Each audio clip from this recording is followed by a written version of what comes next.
Cinchona या China homeopathic औषधि कॉम्पैरेटिव मेटेरिया Medica अध्याय 331, 332, 333 डॉक्टर नारायण चंद्र घोष भाग 3। सविराम ज्वर। बहुतों का कहना है कि क्विनाइन के बिना मलेरिया या सविराम ज्वर आराम ही नहीं होता। वास्तव में क्विनाइन मलेरिया ज्वर की एक प्रधान दवा होने पर भी अगर क्विनाइन के लक्षण न मिले और उसका प्रयोग कर दिया जाए तो उससे बहुत नुकसान पहुंचता है। बहुत से रोगी बहुत ज्यादा क्विनाइन सेवन करके अंत में यक्ष्मा के शिकार बन जाते हैं और अंत में असमय में ही उनकी मृत्यु हो जाती है। इस बात के बहुत से प्रमाण मिले हैं। बहुतन होम्योपैथिक चिकित्सक भी मेटेरिया मेडिका पर पूरा दखल न रखने के कारण सविराम ज्वर में एकाएक क्विनाइन का प्रयोग कर बैठते हैं। असल में होम्योपैथी में ज्वर और खांसी की चिकित्सा के मौके पर ही चिकित्सक का विद्या बुद्धि का परिचय प्राप्त होता है। वास्तव में देखा जाए तो होम्योपैथो जिसने ज्वर में सफलता प्राप्त की है उसी को होम्योपैथिक चिकित्सक कहा जा सकता है। द्रष्टव्य ऊपर इस प्रकार कहे जाने पर भी याद रखें कि पनिसस मैलिग्नेंट आदि प्रकार के मलेरिया का बहुत अधिक परिमाण में क्विनाइन देकर चिकित्सा करनी पड़ेगी।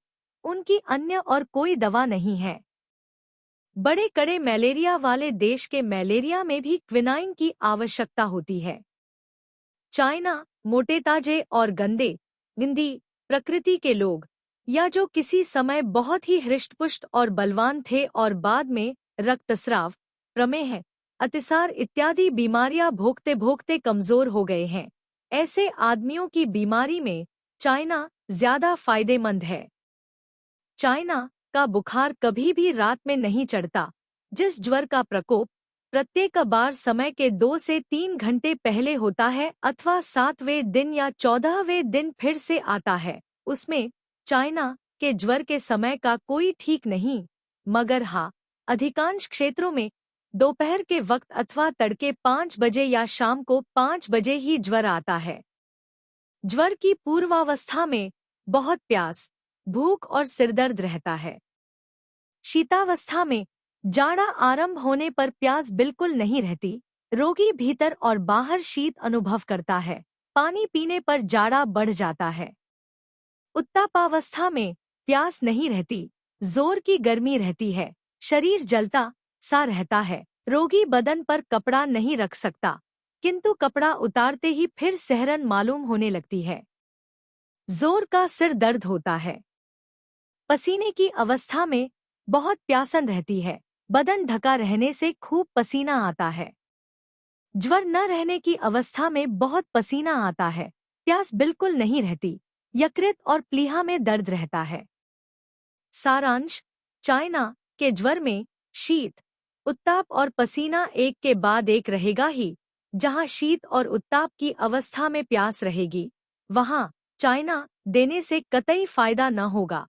चाइना में शीतावस्था में प्यास होती है तो शीत के ठीक पहले और बाद में होती है।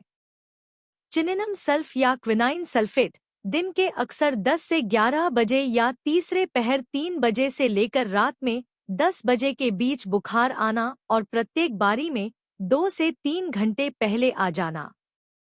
इसमें ज्वर की पूर्वावस्था में कोई विशेष लक्षण प्रकट नहीं होते। शीतावस्था, उत्तापावस्था, पसेवावस्था और विज्वरावस्था, ज्वर छूटने की अवस्था, सभी समय प्यास रहती है। बिना ज्वर की अवस्था बहुत थोड़ी देर तक रहती है, यहाँ तक कि पसीना बंद होते न होते फिर ज्वर आ जाता है। इसमें शीत और उत्तापावस्था में प्यास जरूर ही रहेगी। क्विनाइन के प्रयोग के संबंध में सूचना। जिस ज्वर में पसीना न होता हो उसमें क्विनाइन का प्रयोग करने से बहुत नुकसान होने की संभावना है।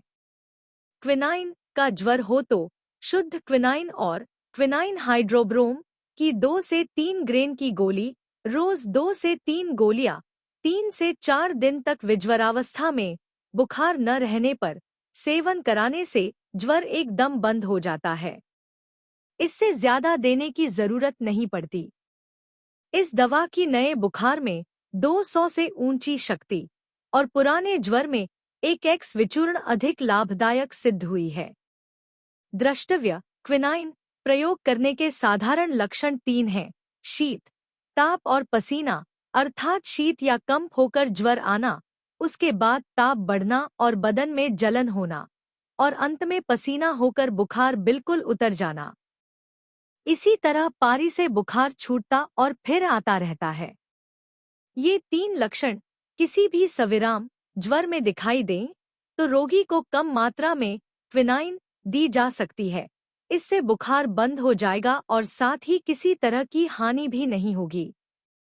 जिन लोगों के शरीर में सोरा, सिफिलिस और साइकोसिस आदि विष छिपे हुए बैठे हैं, उनके सविषम ज्वर में उपर्युक्त 3 लक्षण स्पष्ट रूप से नहीं दिखाई देते।